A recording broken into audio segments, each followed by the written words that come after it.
Залужний заговорив тоді, коли всі заговорили про мир.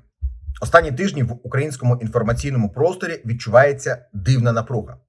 Все частіше лунає слово «мир». Все частіше говорять про перемир'я, формули домовленості, сценарії завершення війни. І саме на цьому тлі Валерій Залужний різко виходить у публічний простір. Не з лозунгами і не з політичними гаслами, а з холодним, жорстокими попередженнями. Не для галочки, не для рейтингу, а так, ніби він бачить те, чого інші воліють не помічати. Вітаю вас на каналі Newsroom. Якщо вважаєте важливим чути не тільки гучні заяви, а й глибокі смисли, підтримайте, будь ласка, це відео вподобайкою та підпискою на канал Newsroom. І ми починаємо. Війна, яка давно вийшла за межі України. Одна з головних тез, яку озвучив Залужний, ця війна давно перестала бути локальною. Вона не зводиться лише до карти бойових дій. Вона не обмежується лінією фронту. За його словами, Україна стала епіцентром глобального протистояння, де переплилися військові інтереси, економічні ставки, політичні баланси великих гравців.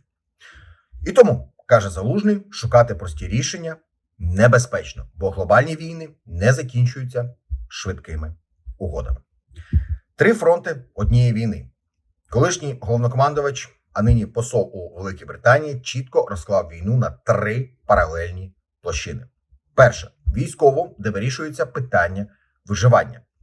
Друге – економічно, де ресурси визначають тривалість боротьби. І третє – політично, де формуються умови майбутнього миру або ж нової війни. І якщо хоча б один із цих фронтів провалюється, усі інші починають сипатись. Саме тому він скептично ставиться до розмов про швидке завершення безкомплексного підходу.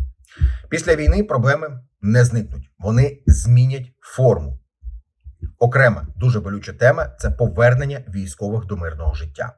Залужний прямо говорить, після завершення активної фази Україна зіткнеться з безпрецедентним викликом.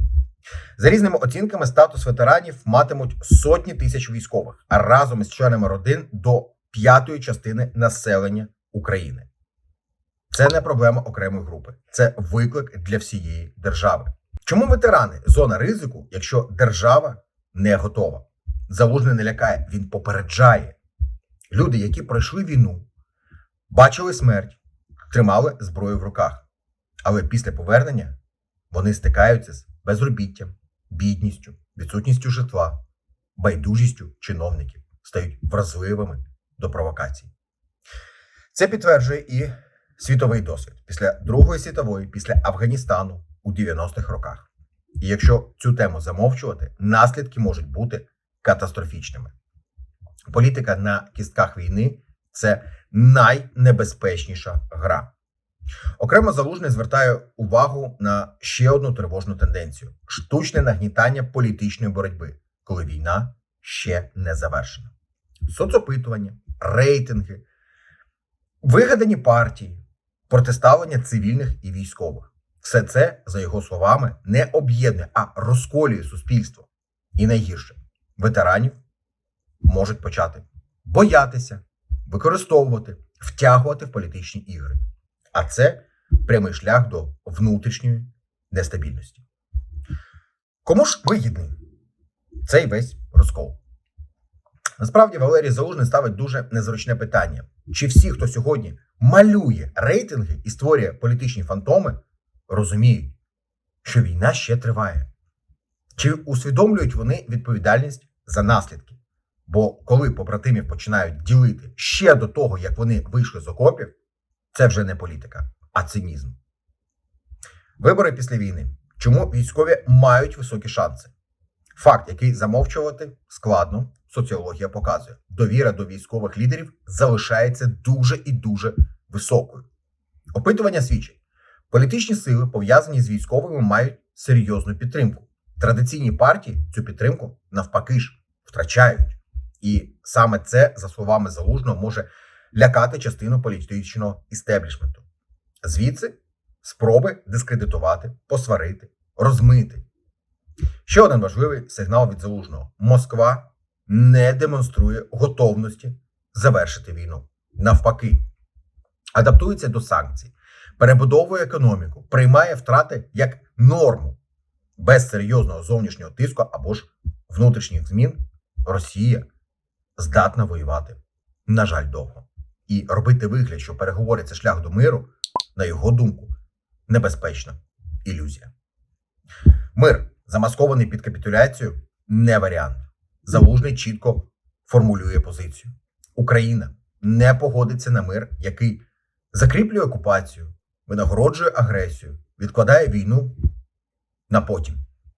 Справедливе завершення війни, за його словами, включає відновлення територіальної цілісності, відповідальність Росії за злочини, гарантії безпеки для Європи. Все інше – це не мир, а пауза перед новою війною. Що все це означає, друзі, для нас і з вами?